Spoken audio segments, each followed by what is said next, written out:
লিঙ্গুইস্টিক্সের প্রথম ক্লাসে আপনাদের সবাইকে স্বাগতম। আজকে আমি কথা বলবো আমরা ইংরেজি ভাষাটাকে কিভাবে আয়ত্ত করব সে বিষয়টি নিয়ে। বিষয়টির নাম হচ্ছে অ্যাডাল্ট ল্যাঙ্গুয়েজ ইকুইজিশন। মানে এর অর্থ হচ্ছে আমরা সেকেন্ড ল্যাঙ্গুয়েজ হিসেবে ইংরেজি ভাষাটাকে কিভাবে আয়ত্ত করব। আমরা অনেকেই বলে থাকি যে 7 দিনেই বা 6 মাসেই ফ্লুয়েন্ট ইংলিশ। আসলে এটা কোনোভাবেই পসিবল না। একজন মানুষ শুধুমাত্র 6 মাস পরিশ্রম করে কোনোভাবেই নেটিভদের মতো ইংরেজি বলতে পারবে না। সো ইংরেজি বিষয়ে যারা পারদর্শী তারা আসলে এই বিষয়টা আবিষ্কার করেছেন অনেক রিসার্চের মাধ্যমে। তো আশা করি এই ভিডিওটা আপনাদের অনেক কাজে লাগবে। তো কথা না বলে শুরু করছি। প্রথম যে স্টেজটা আসছে সেটা হচ্ছে প্রি প্রোডাকশন। অর্থাৎ আমরা মানে 0 থেকে এইটার সময় হচ্ছে 0 থেকে 6 মাস। এই সময়টা আমরা শুধু লিসেনিং করব।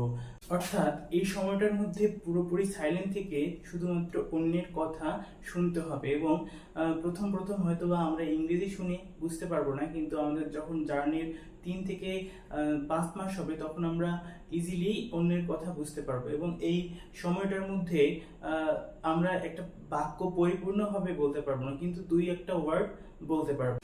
এর পরবর্তী ধাপ হচ্ছে আর্লি প্রোডাকশন। অর্থাৎ 6 মাস থেকে 1 বছর এই সময়ের মধ্যে আমরা 1000 কমপক্ষে 1000টি ওয়ার্ড শিখবো এবং চেষ্টা করব মানুষের সাথে কমিউনিকেট করার, কিন্তু সঠিকভাবে কমিউনিকেট করতে পারবো না।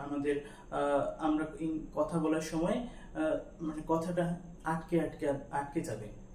এরপর তৃতীয় ধাপে বলা হচ্ছে যে স্পিচ ইমার্জেন্স। অর্থাৎ 1 থেকে 3 বছরের মধ্যে আমরা প্রায় 3000টি শব্দ শিখবো এবং তখন এই সময়ের মধ্যে আমরা ইংরেজি বলতে পারবো, বাট গ্রামেটিক্যাল মিস্টেক করব। পরবর্তী ধাপ হচ্ছে ইন্টারমিডিয়েট ফ্লুয়েন্সি। অর্থাৎ 3 থেকে 5 বছর এই সময়ের মধ্যে একজন মানুষ খুব সহজেই ইংলিশে কথা বলতে পারবে এবং ইংলিশে লিখতে পারবে। এদের কোনো ধরনের গ্রামেটিক্যাল মিস্টেক হবে না। তার পরবর্তী ধাপ হচ্ছে অ্যাডভান্স ফ্লুয়েন্সি। অর্থাৎ যখন তার ইংরেজি শেখার জার্নিটা 7 বছরে পদার্পণ করবে তখন সে নেটিভদের মতো ইংরেজি বলতে পারবে এবং তারপর 7 থেকে 10 বছর যদি সে ট্রাই করে তাহলে সে ইংলিশে মাস্টার হবে। অর্থাৎ ইংলিশে একজন দক্ষ ব্যক্তিতে পরিণত হবে।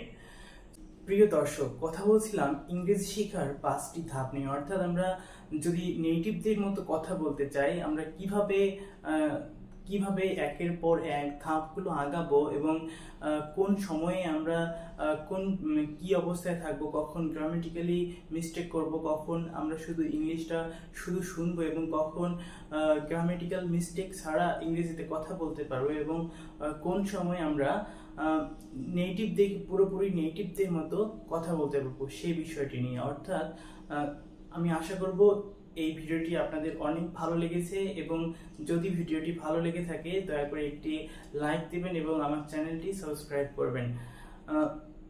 আজকের এই ক্লাস থেকে বিদায় নিচ্ছি। দেখা হবে পরবর্তী ক্লাসে। সবাইকে অসংখ্য ধন্যবাদ।